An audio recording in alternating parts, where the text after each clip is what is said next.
осы рахым сипатымен қараңыздар. Алла тағала біздің күнәміз үшін бізді не қылып жатқан жоқ? Өлтіріп тастап жатқан жоқ қой бізді. Сен мына күнәні жасадың, болды, сен бұл өмірде тұруға лайық емессің деп өлтіріп тастаған жоқ. Бұл не? Бұл Алла тағаланың рахымы да айналып келген кезде. Және де өзінің беріп жатқан нығметінен айырып жатқан жоқ Алла тағала, қараңыздар. Алла тағаланың беріп жатқан нығметі деген кезде біз не түсінеміз? Көбінесе адамдар дүниені түсінеді. Алла тағала маған дүниені бермей жатыр, демек мен Алла тағаланың рахымында емеспін деген секілді. Жоқ, ондай нәрсе жоқ. Алла тағаланың сізге, жалпы біздерге жай ғана мынау мұрынмен демалудың өзі, бұл Алла тағаланың бізге берген нығметі екен. Және де біз істегеніміз үшін бізді құрдымға жіберіп жатқан жоқ Алла тағала. Біз Құран оқыған кезде неден бастаймыз? Бисмиллахир-рахманир-рахим дегеннен бастаймыз ғой. Құранның аяты оқылған кезде әр сүренің алдында Бисмиллахир-рахманир-рахим дегенмен бастаймыз. Енді бұл не үшін екен?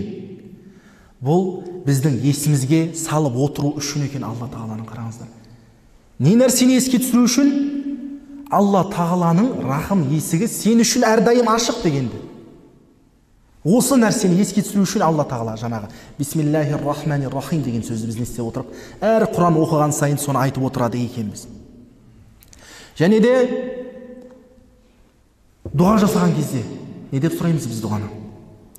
Я Раббым, бізді рахым ете көр деп сұраймыз ғой. Рахымшылдықты нәсіп ете көр бізге. Рахымыңды бізге төге көр деген секілді. Біздің күнәларымызды, біздің қателерімізді кешіре көр өзіңнің рахымыңмен деген сөздерді қолданамыз. Бұл айналып келген кезде неге тіреліп тұр? Алла тағаланың ар-рахим, ар-рахман деген сипатына келіп тіреліп тұр. Енді қараңыздар, бір мысал келтірейін. Қари бар ғой. Кеше тараух өтті. Енді қариды көрген кезде адамның ішінде қандай сезім пайда болады? Қариды көрген кезде адамның ішінде бір қуаныш, сен тірі Құранды көріп тұрғандай, бір сондай қуаныш сезімі пайда болады. Бұл неге байланысып тұр?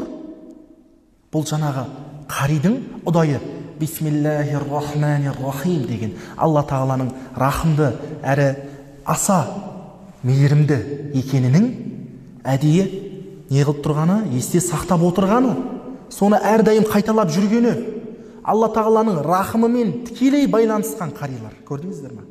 Өйткені оның жадында не жүр? Оның ішінде Алла тағаланың Құраны жүр. Оның ішінде Бисмиллахир-рахманир-рахим деген сөз байланып тұр сол нәрсеге.